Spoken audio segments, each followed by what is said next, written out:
turibmiz. Sizlar maqsadlaring mana shu qadrdon mashaqqatni ko'rib, ustozlar bilan qolaversa do'stlar, sinfdoshlar davrasida bir guruhlashib o'tganlarni eslash uchun mana kelib o'tiribsizlar. Demak, mana shundan maqsadimiz mana hammamiz diydorlab turibmiz, alohida muhabbatni qatnashib. Mana endi yana shunday narsa tug'iladiki, har bir odam maktabni tugaga keldi, oldiga maqsad qo'yishdi. Kelajakda kim bo'laman? Vatanga qanday hissa qilishim kerak? Mana shunday niyatlar ham sizlarda mavjud edimi? Bor. Xo'p. Shuhrat joyida tursangiz.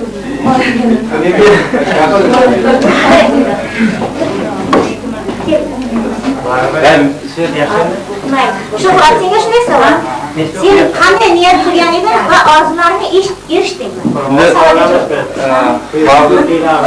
O'zingiz aytgandek, har bir inson o'zini oldida maqsadi bo'ladi, masalan, o'qiydi, niyat qiladi. Xudoga shukr, mana o'qidik.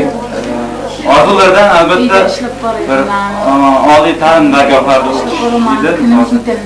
Masalan, bir misol keltirib sifatida aytish mumkinki, o'qidik, mana niyatga yetdik. Qolganini o'zimiz sinfdoshlarim o'ziga yarasha har xil dargohlarda o'qidi, ta'lim oldi. Hammasi mana shu kunda o'ziga yarasha bir kasb egasi, ajoyib uy bekasi, sinfdoshlar bo'ladigan bo'lsak. Hayotdan mamnunmiz.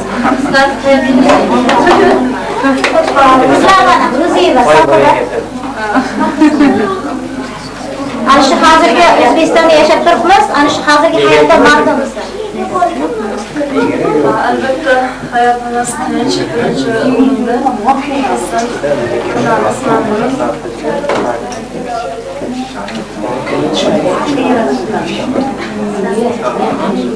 mana shu O'zbekistonimizda yashayotganimizda hammamiz o'z qilgan niyatlarimizga erishdik. Endi hozir birinchi sinf o'qituvchilaring Toshbayeva tomonidan sizlarga fikringizni va ayrim savollar bor. Men shu hadislarni ko'rib endi juda shu vaqtda ishlagan vaqtlarimdagi bo'lgan voqealar nimalar esimga kelib qoldi meni. Shu biz Tayanazar ikkovimiz birinchi sinfga qabul qilayotgan vaqtimizda va biz sinfda endi qabul qilishimiz kerak edi.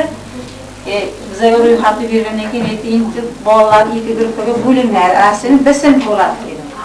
Shunda ikkovimiz kelishib ikki guruhga bo'lgan, A sinfda Tayanazar qabul qildi. Biz sinfda men qabul qildim. Shu vaqtda endi hozir endi men ko'p bir ikkita bolalar chiqarganman endi sinflar. Hozir kelayotgan o'ylarim qaysi sinf ekan bo'ladi, qaysi bolalar ekan bo'ladi. Endi hozirlar ko'rib shular hammasi esimga tushdi. Men biz sinfda o'qitdim, A sinfda Tayanazar albatta men ustozim. Ishga kelgan vaqtlarimda ko'p narsalar, bilmagan narsalarni o'rganganman Tayanazardan. Shu vaqtda ham sizlar o'qitgan vaqtimda ham ko'pincha Tayanazar sinfiga kiraydim. Ma'lum buni nima qilishim kerak, nima qilishim kerak deganda ko'p narsalar o'rgataydi menga. Men rahmat aytaman, mana sizlar oldingda Tayanazarga ham binet ustozlarimiz bizlar birga ishlaganmiz. Endi hozir shu vaqtlarda o'ylasam, sizlarning qilgan qiliqlaring, gapirgan gaplaring, o'qiganlaring hammasi meni endi asosda yodimga tushyapti. Qo'pol bo'lsa ham o'rgan tayoqlarim. Sizlar bilmagan vaqtlarda men o'zim bilamanki shu xumchakni endi sizlarga qo'yib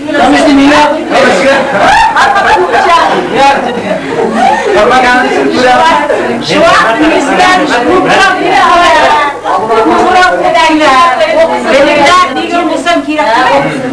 endi hozir vaqtda sizlardan juda ham mamnunman.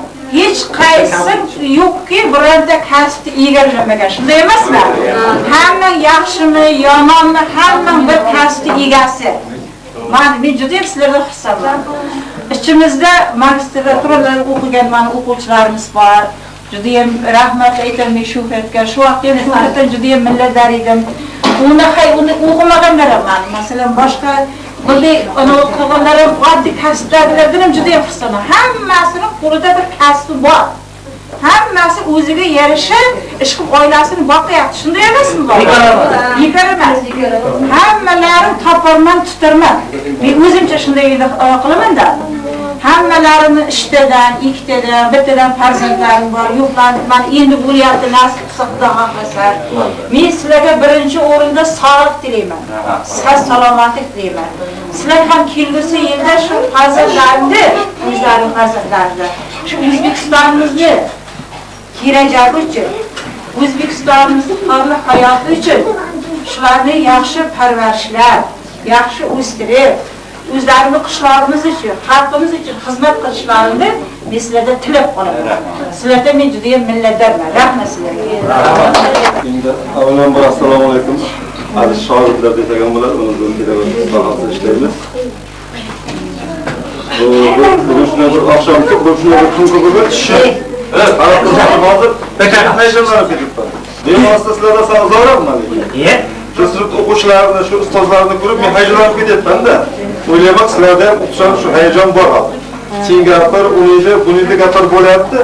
Hammada hayajon bor. Buni maktab tomlaganiga 10 yildan keyin biz butun bir sinfda uchrashyapti-da. Bu vaqtga har kun muyassar bo'lavermaydi. Bizni boshimizdan ham o'tgan, mana biz 20 yil juda bir xursandchilik qilganmiz, juda bir xursand bo'lganmiz. Bir tarix g'ildiragini bir orqaga aylantirsak-da, hozir o'tgan vaqtni hozir so'rashtirsak, haqiqatan mulla bo'layotganda aslo birinchi sinfdan boshlab qanday o'qib kelgansizlar. Hozir mana men tanib turgan qishloqimiz bolalarni bo'lsa, hammasining o'z o'rni bor, hammasining o'z hurmati bor. Shu yerda o'tirgan bolalarning hammasi, deyarli hammasidan hammasini hurmat qilib bo'ladigan bolalar-da.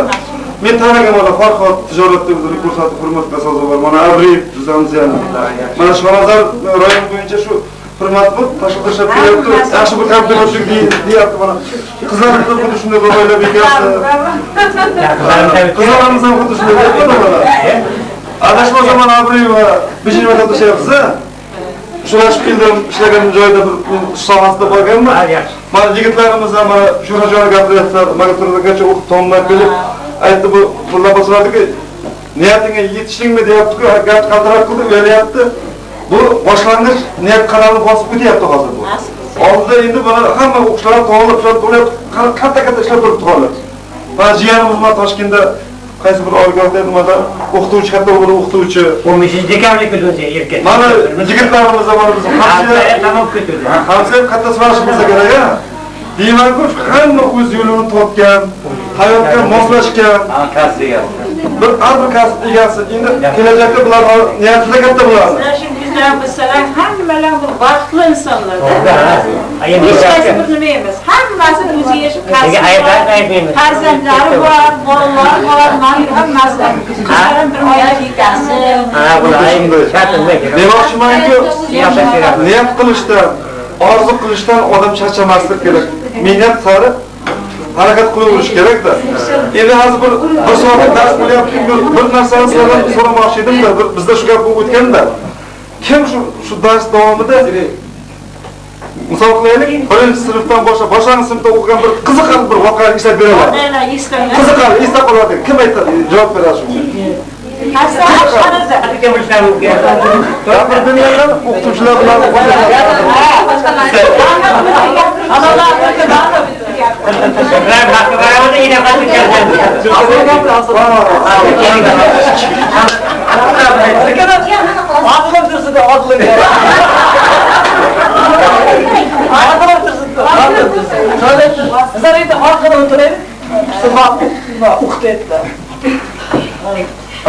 Küçük gitti. Malum dedi. Küçük dedi. Küçük gidince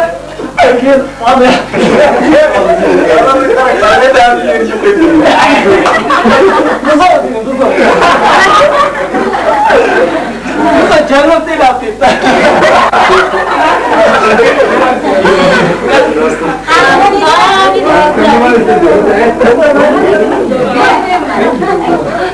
Bizlarda tog'angizlar davomida o'qiymiz, asli edik. Tog'angizlar shu maktab bu tarafdan kelaydi. Bizlar shu звенок bo'lganda kelaydi tog'angizlar. Bizlar kutib turaylik tog'angizlarni, shu yo'lda qarab turaylik. Qorasi puringidan hamma chopga kutib ochib o'tirib o'qiyveradi, baqirib. Tog'angizlar kelsa ham salom berishni ham nima qilmas edik-da, faqat o'qib o'taylik-da. Shu qiziqarli voqealar bo'ldi. Ha, yana kimlar gapiradi?